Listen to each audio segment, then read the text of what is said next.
সাতপন্থীদের নেতৃত্ব বাংলাদেশে কে দিচ্ছে? ওয়াসিফ। সাতপন্থীদের নেতৃত্ব বাংলাদেশে কে দিচ্ছে? উসামা। সাতপন্থীদের নেতৃত্ব বাংলাদেশে কে দিচ্ছে? কি জাবাল না কি জানি মুআজ।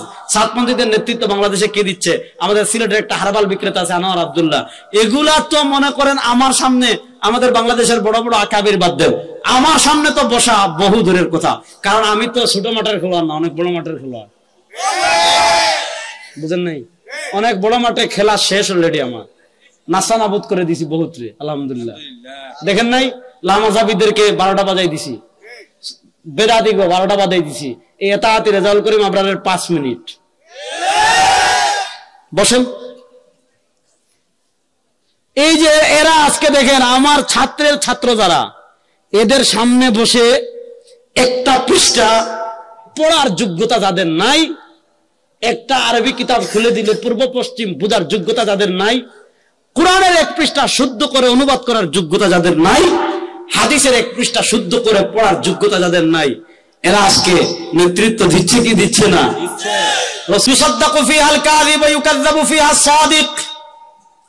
সত্যবাদীকে মিথ্যাবাদী মনে করবে, মিথ্যাবাদীকে সত্যবাদী মনে করবে, আমানতদারকে খেয়ানতদার মনে করবে, খেয়ানতদারকে আমানতদার মনে করবে। উনি পৃথিবীর সিস্টেম চেঞ্জ হয়ে যাবে, উল্টে যাবে।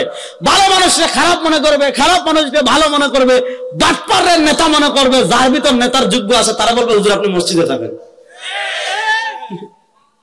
ঠিক কিনা? এরপরে কি হবে? ইয়াতাকাল্লামু ফিহার রুয়াইবিদা। নবী করিম সাল্লাল্লাহু আলাইহি ওয়াসাল্লাম বলেন কথা বলবে রুয়াইবিদারা। সাহাবায়ে কেরাম জিজ্ঞাসা করলেন ওমর রুয়াইবিদা, ইয়া রাসূলুল্লাহ, ইয়া রাসূলুল্লাহ, ওগো আল্লাহর নবী রুয়াইবিদারা কথা বলবে, নেতৃত্ব দিবে, রুয়াইবিদা কারা? নবী করিম সাল্লাল্লাহু আলাইহি ওয়াসাল্লাম জবাব দিচ্ছেন আর রাজুলুত তাফিহ ইয়াতাকাল্লামু ফি আমরিল আম্মা। ইলম নাই, কোরআনের ইলম নাই, হাদিসের ইলম নাই, আল্লাহর ভয় নাই, আমানতদারিতা নাই, সৎ কাজের আদেশ নাই, অসৎ কাজের নিষেধ নাই, এক কথা তার ভিতর কোরআনও নাই, হাদিসও নাই, সরওয়ারে দো আলমের আদর্শ নাই। এরকম চুর, ডাকাত, লম্পট, বদমাশ ইনিও যারা আছে এরা সাধারণ মানুষের নেতৃত্ব দিবে। তার কাছে কোরআনের ইলম নাই, হাদিসের ইলম নাই, তাকওয়া নাই, তাহারাত নাই, কিচ্ছু নাই, কিন্তু সাধারণ মানুষের বিষয়ে সে কথা বলবে, সে নেতৃত্ব দিবে। এটা কিয়ামতের আলামত। আপনি তাবলীগও দেখেন, তাবলীগে আলামত আছে না নাই? দেখেন সাতপন্থীদের নেতৃত্ব বাংলাদেশে কে দিচ্ছে? ওয়াসিফ। সাতপন্থীদের নেতৃত্ব বাংলাদেশে কে দিচ্ছে? উসামা। সাতপন্থীদের নেতৃত্ব বাংলাদেশে কে দিচ্ছে? কি জাবাল না কি জানি মুআজ। সাতপন্থীদের নেতৃত্ব বাংলাদেশে কে দিচ্ছে? আমাদের সিলেটের একটা হারবাল বিক্রেতা আছে আনোয়ার আব্দুল্লাহ। এগুলা তো মনে করেন আমার সামনে, আমাদের বাংলাদেশের বড় বড় আকাবির বাদ দেন, আমার সামনে তো বসা বহু দূরের কথা। কারণ আমি তো ছোট মাঠের খেলোয়াড় না, অনেক বড় মাঠের খেলোয়াড়। বুঝেন নাই? অনেক বড় মাঠে খেলা শেষ অলরেডি আমার, নাসানাবুদ করে দিছি বহুত রে, আলহামদুলিল্লাহ। দেখেন নাই লামাজাবিদেরকে 12টা বাজাই দিছি, বেদাতিকে 12টা বাজাই দিছি। এই এতাআতি রেজাউল করিম আবরারের 5 মিনিট। বসেন। এই যে এরা আজকে দেখেন আমার ছাত্রের ছাত্র যারা, এদের সামনে বসে একটা পৃষ্ঠা পড়ার যোগ্যতা যাদের নাই, একটা আরবি কিতাব খুলে দিলে পূর্ব পশ্চিম বোঝার যোগ্যতা যাদের নাই, কোরআনের এক পৃষ্ঠা শুদ্ধ করে অনুবাদ করার যোগ্যতা যাদের নাই, হাদিসের এক পৃষ্ঠা শুদ্ধ করে পড়ার যোগ্যতা যাদের নাই, এরা আজকে নেতৃত্ব দিচ্ছে কি দিচ্ছে না? রাসূলুল্লাহ সাল্লাল্লাহু আলাইহি ওয়াসাল্লাম আল্লাহ তাআলা দুনিয়া থেকে ইলমে দ্বীন উঠিয়ে নেবেন। ইমাম বুখারী রাহিমাহুল্লাহ পরিচ্ছেদ প্রতিষ্ঠা করেছেন বাবুন কাইফা ইউকবাদুল ইলম, কেমনে উঠাবেন? এত সাদ মুআজ ওয়াসিফ এরা আছে, আল্লাহ কেমনে উঠাবেন? নবী করিম সাল্লাল্লাহু আলাইহি ওয়াসাল্লাম জবাব দিচ্ছেন, মনোযোগ। নবী করিম সাল্লাল্লাহু আলাইহি ওয়াসাল্লাম জবাব দিচ্ছেন, মনোযোগ। ইন্নাল্লাহা লা ইয়ানতাজিউল ইলমা ইনতিজাআনহি ওয়া ইন্নামা ইয়ানতাজিউল ইলমা বিকবজিল উলামা ফাত্তাখাযান নাস রুউসান জুহালান ফাসআলু ফাফতাউ বিগাইরি ইলমিন ফাযাল্লু আযাল্লু। নবী করিম সাল্লাল্লাহু আলাইহি ওয়াসাল্লাম বলেছেন ইন্নাল্লাহা লা ইয়ানতাজিউল ইলমা ইনতিজাআনহি, আল্লাহ তাআলা আলেমদের পক্ষ থেকে হেঁচকা টান দিয়ে ইলম উঠাবেন না। যে আলেমরা রাতে ঘুমাইছেন, আর যখন ঘুম ভেঙেছে, ঘুম ভাঙার পর ফজরের সময় উঠে দেখবেন এতদিন কোরআন পড়ে যা শিখেছি, এতদিন হাদিস পড়ে যা শিখেছি, এতদিন মাদ্রাসা পড়ে যা শিখেছি সব ভুলে গিয়েছি। না, মোবাইলে যেমন ফরম্যাট দিলে সবকিছু ডিলিট হয়ে যায়, মোবাইলে যেমন সফটওয়্যার আপডেট দিলে সবকিছু ডিলিট হয়ে যায়। সরওয়ারে দু আলম সাল্লাল্লাহু আলাইহি ওয়াসাল্লাম বলেন ইন্নাল্লাহা লা ইয়ানতাজিউল ইলমা ইনতিজাআনিহি। আল্লাহ তাআলা এভাবে সফটওয়্যার ডিলিট দিয়ে, আল্লাহ তাআলা এভাবে আলেমদের বক্ষ থেকে হেঁচকা টান দিয়ে ইলম উঠাবেন না। তাহলে প্রশ্ন হলো, আল্লাহ দুনিয়া থেকে ইলমে দ্বীন কেমনে উঠাবেন? সরওয়ারে দু আলম সাল্লাল্লাহু আলাইহি ওয়াসাল্লাম জবাব দিচ্ছেন, ওয়া ইন্নামা ইয়ানতাজিউল ইলমা বিকবজিল উলামা। আল্লাহ দুনিয়া থেকে ইলমে দ্বীন উঠিয়ে নেবেন আলেমদেরকে উঠিয়ে নেওয়ার মাধ্যমে। মনোযোগ, আল্লাহ দুনিয়া থেকে ইলমে দ্বীন উঠিয়ে নেবেন কাদেরকে উঠিয়ে নেওয়ার মাধ্যমে? জোরে বলেন না। এখন আলেম কারা? আল্লাহ তাআলা দুনিয়া থেকে ইলমে দ্বীন উঠিয়ে নেবেন আলেমদের মাধ্যমে। আলেম কারা? আপনি তাবলীগে এক চিল্লা দিয়েছেন, এক সাল লাগাইছেন, কিছু বক্তৃতা শিখেছেন, কিছু আমল শিখেছেন, আপনি কি আলেম হইলেন কি না? বুঝেন, মনোযোগ। এখন তো অনেক কিতাব বাংলা বের হয়েছে, আপনি বুখারী শরীফ বাংলা পড়লেন, তাফসীর ইবনে কাসির বাংলা পড়লেন, মারিফুল কোরআন বাংলা পড়লেন, হেদায়া বাংলা পড়লেন, ইমাম তাহাবীর আকীদাতুত তাহাবী বাংলা পড়লেন, ইমাম আযম আবু হানিফার আল ফিকহুল আকবার বাংলা পড়লেন, আকীদার আরো অনেক কিতাব বাংলা হয়েছে, আপনি আকীদার 2টা কিতাব বাংলা পড়লেন, ফিকহের 2টা কিতাব বাংলা পড়লেন, হাদিসের 2টা কিতাব বাংলা পড়লেন, তাফসীরের 2টা কিতাব বাংলা পড়লেন। প্রশ্ন হলো, আপনি তাবলীগে সাল লাগাইলে আপনি কি আলেম হয়ে যাবেন? আপনি তাবলীগে চিল্লা দিলে আপনি কি আলেম হয়ে যাবেন? আপনি মনে করেন বাংলা 5টা 100টা কিতাব পড়লে আপনি কি আলেম হয়ে যাবেন? আসলে আলেম কারা? মনে করেন আপনি বাংলাটা 100টা কিতাব পড়লেন, আপনার কিছু জানা হয়েছে। আপনি বাংলা 200টা কিতাব পড়লেন, আপনার কিছু জানা হয়েছে। আপনি বাংলার 300টা কিতাব পড়লেন, আপনার কিছু জানা হয়েছে। আপনি তাবলীগে 1 বছর ঘুরলেন, আপনার কিছু জানা হয়েছে। এখন প্রশ্ন হলো, ওই জানার কারণে আপনি আলেমের মানদণ্ডে উত্তীর্ণ হবেন কিনা? এই 200টা কিতাব পড়ার কারণে আপনি যে জ্ঞান অর্জন করেছেন, ওই জ্ঞান অর্জনের কারণে আপনি আলেমের মানদণ্ডে উত্তীর্ণ হবেন কিনা? প্রশ্ন হলো, আলেম কারা? নবী করিম সাল্লাল্লাহু আলাইহি ওয়াসাল্লাম কিয়ামতের আলামতগুলোর একটা গুরুত্বপূর্ণ আলামত বলেছেন, আল্লাহ দুনিয়া থেকে ইলমে দ্বীন উঠিয়ে নেবেন। ওয়া ইন্নামা ইয়ানতাজিউল ইলমা বিকবজিল উলামা। আল্লাহ দুনিয়া থেকে ইলমে দ্বীন উঠিয়ে নেবেন আলেমদেরকে উঠিয়ে নেওয়ার মাধ্যমে। এবার প্রশ্ন হলো, আলেম কারা? কারা আলেম? কারা শরীয় আলেম? শরীয়তে কাদেরকে আলেম বলা যাবে, কাদেরকে আলেম বলা যাবে না, এই সংজ্ঞা আমি দেই নাই। এই সংজ্ঞা ইমাম দারিমি রাহিমাহুল্লাহ সুনানুদ দারিমিতে হাদিস এনেছেন মারফু ভাবে। ইমাম বুখারী রাহিমাহুল্লাহ সহিহ বুখারীর কিতাবুল ইলমে হযরত আব্দুল্লাহ ইবনে আব্বাস রাদিয়াল্লাহু তাআলা থেকে মাওকুফ সূত্রে তরজমাতুল বাবে এনেছেন। ইমাম আবু বকর ইবনে আবি শায়বা রাহিমাহুল্লাহ মুসান্নাফ ইবনে আবি শায়বায় সাইয়্যিদুনা হযরত আব্দুল্লাহ ইবনে মাসউদ থেকে হাদিস এনেছেন। নবী করিম সাল্লাল্লাহু আলাইহি ওয়াসাল্লাম বলেছেন, আমার উম্মতেরা শুনো, মাইয়ুরিদিল্লাহু বিহি খাইরান। আল্লাহ যার কল্যাণ চান, আল্লাহ যার ভালো চান, আল্লাহ যার কল্যাণ চান, আল্লাহ যার ভালো চান, ইউফাক্কিহু ফিদ্দীন। আল্লাহ তাকে দ্বীনের ইলম দান করেন, আল্লাহ তাকে দ্বীনের সমঝ দান করেন, আল্লাহ তাকে দ্বীনের বুঝ দান করেন। এবার প্রশ্ন হলো, আল্লাহ যার কল্যাণ চান, আল্লাহ যার ভালো চান, তাকে দ্বীনের ইলম দান করেন, তাকে দ্বীনের সমঝ দান করেন। এবার প্রশ্ন হলো, দ্বীনের ইলম কেমনে দান করবেন? চিল্লা গেলে দ্বীনের ইলম কেমনে দান করবেন? বাংলা বই পড়লে দ্বীনের ইলম কেমনে দান করলেন? মাজারের খাদিম হয়ে পড়ে থাকলে দ্বীনের ইলম কেমনে গান করলেন? যাত্রা গানে গেলে না। নবী করিম সাল্লাল্লাহু আলাইহি ওয়াসাল্লাম বলেন, দ্বীনের ইলম লাভ করতে হলে পথ একটা, আলেম হতে হলে পথ একটা, শরীয়তের ইলম অর্জন করতে হলে পথ একটা, মত একটা, বিকল্প কোনো পথ নাই। সেই এক পথকে সরওয়ারে দু আলম সাল্লাল্লাহু আলাইহি ওয়াসাল্লাম বলেছেন, ইন্নামাল ইলমু বিত্তাআল্লুম। তুমি যদি ইলম শিখতে চাও, তুমি যদি জ্ঞান শিখতে চাও, তুমি যদি আলেম হতে চাও, আলেমের সান্নিধ্যে মাদ্রাসায় যেতে হবে, অথবা মসজিদে যেতে হবে, অথবা খানকায় যেতে হবে। গিয়ে আলেমের সান্নিধ্যে বসে হাঁটু গেড়ে তার সামনে বসে কিতাব পড়ে যারা ইলমে দ্বীন অর্জন করবে তারাই হবে আলেম। আর যারা আলেমের সহবতে বসবে না, আলেমের সান্নিধ্যে হাঁটু গেড়ে বসে কিতাব পড়ে ইলম শিখবে না, কিতাব পড়ে ইলম না শিখে এক চিল্লা দিয়ে ফতোয়াবাজি করা শুরু করবে, 1 বছর সাল লাগিয়ে আলেমদের বিরুদ্ধে ফতোয়াবাজি করা শুরু করবে, 2-4টা বাংলা চটি বই পড়ে শায়েখ হয়ে আলেমদের বিরুদ্ধে ফতোয়াবাজি করা শুরু করবে। এদের চেয়ে বড় ইবলিস, এদের চেয়ে বড় শয়তান আল্লাহর জমিনে আর কেউ নেই। এদের চেয়ে বড় ইবলিস, এদের চেয়ে বড় শয়তান আল্লাহর জমিনে আর কেউ? বলেন, আল্লাহর জমিনে আর কেউ? তাহলে ইলম শিখতে হবে কেমনে? ওয়া ইন্নামাল ইলমু বিত্তাআল্লুম। তাআল্লুম। আপনি ফাতহুল বারী টান দেন, ফাতহুল বারী হলো বুখারী শরীফের বিখ্যাত ব্যাখ্যা গ্রন্থ। লিখেছেন কে? ইমাম ইবনে হাজার আসকালানী। ইমাম ইবনে হাজার আসকালানী রাহিমাহুল্লাহ ফাতহুল বারী বিশরহ সহিহ বুখারী, বুখারী শরীফের বিখ্যাত ব্যাখ্যা গ্রন্থ ফাতহুল বারীতে এই হাদিসের ব্যাখ্যা তিনি বড় সুন্দর করে লিখেছেন। কি লিখেছেন? লাইসাল ইলমুল মুতামাদ ইল্লাল মাখুয আনিন নবী লাইসাল ইলমুল মু'তামাদ, ওই ইলম মু'তামাদ মানে গ্রহণযোগ্য না, কোন ইলম গ্রহণযোগ্য না। তাহলে কোন ইলম গ্রহণযোগ্য? ইবনে হাজার বলেন ইল্লাল মাখুদ আনিন নবী, ওই ইলম গ্রহণযোগ্য হবে যেই ইলম নিয়েছেন আপনি নবী থেকে। মনোযোগ, লাইসাল ইলমুল মু'তামাদ, ইলম মু'তামাদ না, গ্রহণযোগ্য না। তবে কোন ইলম গ্রহণযোগ্য? ইল্লাল মাখুদ আনিন নবী, যে ইলম গ্রহণ করেছেন আপনি নবী থেকে। আচ্ছা বলেন, এই যুগে এসে নবী করিম সাল্লাল্লাহু আলাইহি ওয়াসাল্লাম থেকে ইলম গ্রহণ করা আমাদের পক্ষে সম্ভব? আর বলেন না, এই যুগে এসে নবী করিম সাল্লাল্লাহু আলাইহি ওয়াসাল্লাম থেকে ইলম গ্রহণ করা আমাদের পক্ষে সম্ভব? আরে নবী করিম সাল্লাল্লাহু দুনিয়া থেকে বিদায় নিয়েছেন 11 হিজরিতে, আর আমরা দুনিয়াতে এসেছি 1447 হিজরি চলে। এখন আমাদের থেকে 1436 বছর আগে নবী করিম সাল্লাল্লাহু দুনিয়া থেকে বিদায় নিয়েছেন। তাহলে নবী করিম সাল্লাল্লাহু থেকে আমরা ইলম শেখা তো সম্ভব না। তাহলে কার থেকে শিখবো?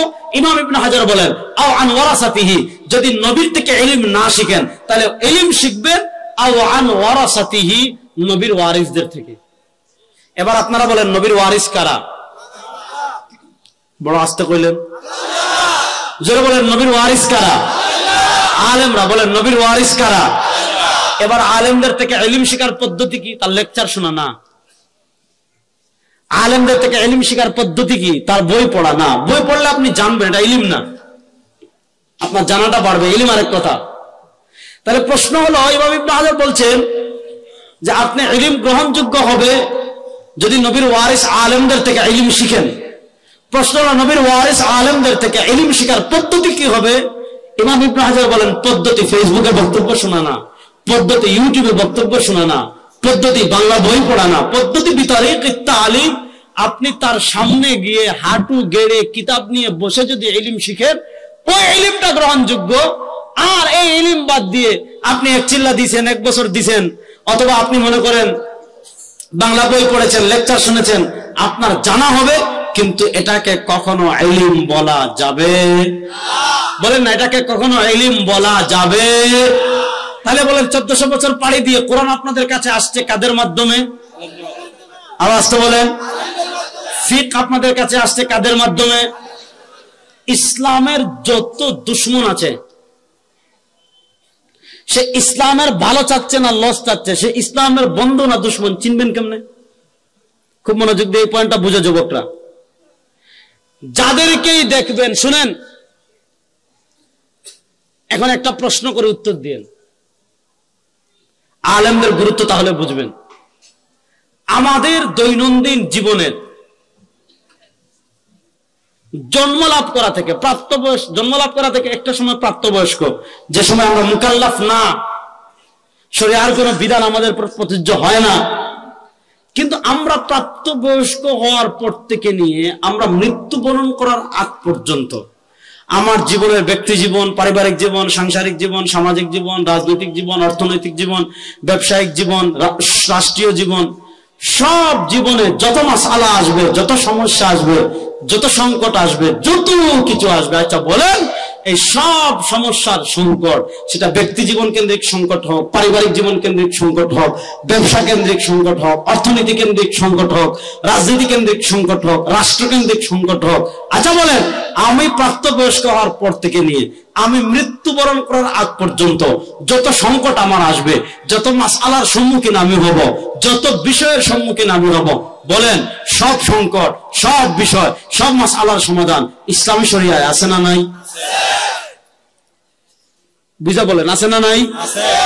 তাহলে এবার এরকম কে কে আছেন হাত তুলেন যে আমার প্রাপ্তবয়স্ক হওয়ার পর থেকে নিয়ে, আমি প্রাপ্তবয়স্ক হওয়ার পর থেকে নিয়ে আমি মৃত্যুবরণ করার আগ পর্যন্ত যত মাসআলার সম্মুখীন হব, যত বিষয়ের সম্মুখীন হব, যত সংকটের সম্মুখীন হব, কোন হুজুরের কাছে যাওয়া লাগবে না, কোন আলেমের কাছে যাওয়া লাগবে না, কোন শাইখের কাছে যাওয়া লাগবে না, কোন মুফতির কাছে যাওয়া লাগবে না, কোন মুহাদ্দিসের কাছে যাওয়া লাগবে না, কোন আল্লামার কাছে যাওয়া লাগবে না, আমার এত যোগ্যতা আছে, আমি প্রাপ্তবয়স্ক হওয়ার পর থেকে নিয়ে আমি মৃত্যুবরণ করার আগ পর্যন্ত আমার যত সংকট আসুক, আমার হোক, আমার ফ্যামিলির হোক, আমার বাচ্চার হোক, আমার স্ত্রীর হোক, আমার সন্তানদের হোক, আমার আত্মীয় স্বজনের হোক, সেটা মিরাজ সংক্রান্ত হোক, সেটা নামাজ সংক্রান্ত হোক, সেটা রোজা সংক্রান্ত হোক, সেটা হজ সংক্রান্ত হোক, সেটা তালাক সংক্রান্ত হোক, সেটা ব্যবসা সংক্রান্ত হোক, সেটা অর্থনীতি সংক্রান্ত হোক, সেটা রাজনীতি সংক্রান্ত হোক, যত সংকট আসুক কারো কাছে যাওয়া লাগবে না, আমি নিজে নিজে কোরআন হাদিস পড়ে বের করতে পারবো।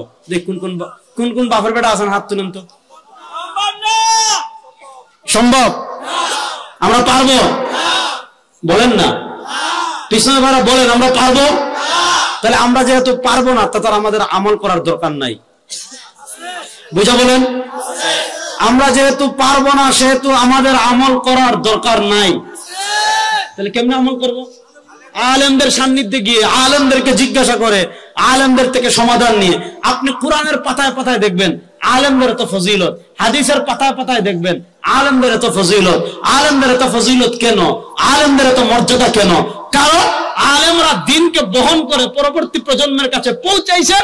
আলেমরা দিনের হেফাজত করেছেন। দিনের উপর যত আপত্তি আছে, দিনকে যারা বিকৃত করতে চায়, দিনকে যারা বাড়াবাড়ি করতে চায়, দিনকে যারা সীমাবদ্ধ করতে চায়, সব কিছু থেকে দিনকে হেফাজত করে, দিনকে সংরক্ষণ করে, কোরআনকে হেফাজত করে, হাদিসকে হেফাজত করে, আকীদাকে হেফাজত করে, ফিকহকে হেফাজত করে পরবর্তী প্রজন্মের কাছে পৌঁছাই দেন কারা? বলেন না, পরবর্তী প্রজন্মের কাছে পৌঁছাই দেন কারা? চলে এসে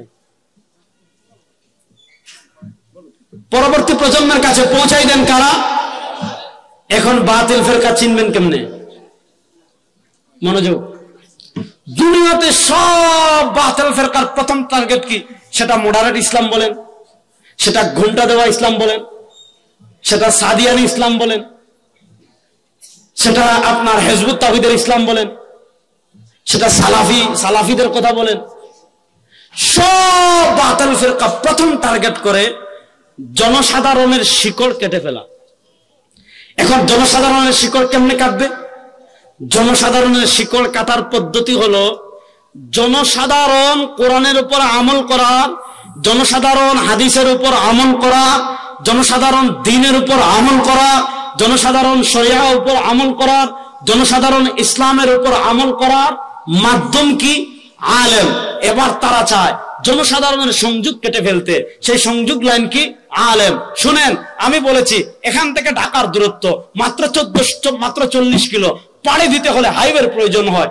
আপনার আর মদিনা ওয়ালার ভিতর দূরত্ব 1400 বছরের, আপনার আর গারে হেরার ভিতর দূরত্ব 1400 বছরের, আপনার আর আল ইয়াউমা আকমালতু লাকুম দীনাকুমের মধ্যে দূরত্ব 1400 বছরের, আপনার আর ইকরা বিসমি রাব্বিকাল্লাযী খালাকের মধ্যে দূরত্ব 1400 বছরের। এবার প্রশ্ন হলো 1400 বছরের দূরত্ব পাড়ি দিয়ে আপনি মদিনা ওয়ালা পর্যন্ত পৌঁছাবেন কেমনে?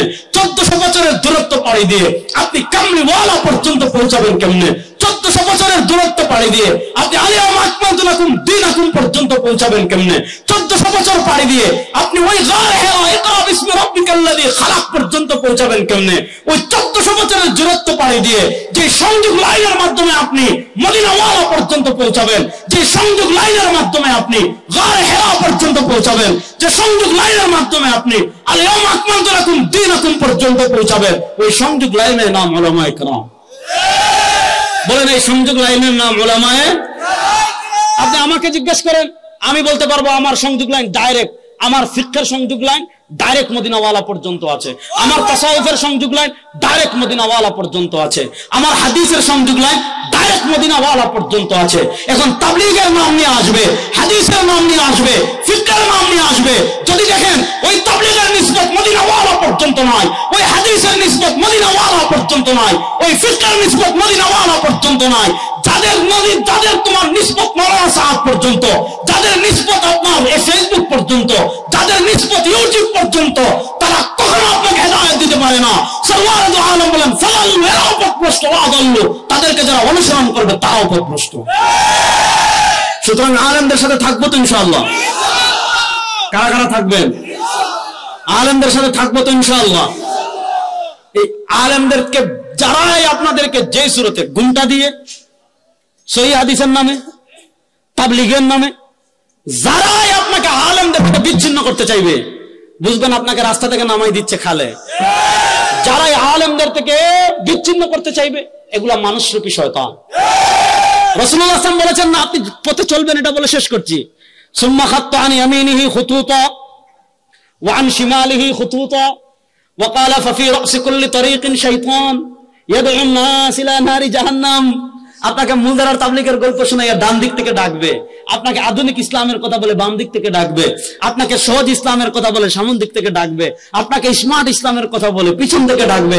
আল্লাহ নবী বলেন উলামায়ে কেরাম সিরাতাল মুস্তাকিম আল্লাহ সিরাতাল লাযিনা আনআমতা আলাইহিম সাহাবা তাবি তাবি আইম্মা মুস্তাহিদিন ফুকাহা উলামা, এদের বাইরে ডানে বামে যারা যেই পথ থেকে ডাকবে, মনোযোগ, ফাফি রাসি কুল্লি তারিকিন শাইতান, প্রত্যেক পথের মাথায় বসে আছে শয়তান। ইয়াদউন নাস ইলা নারি জাহান্নাম, জনসাধারণকে ডেকে ডেকে জাহান্নামে নিয়ে যায়। সুতরাং আলেম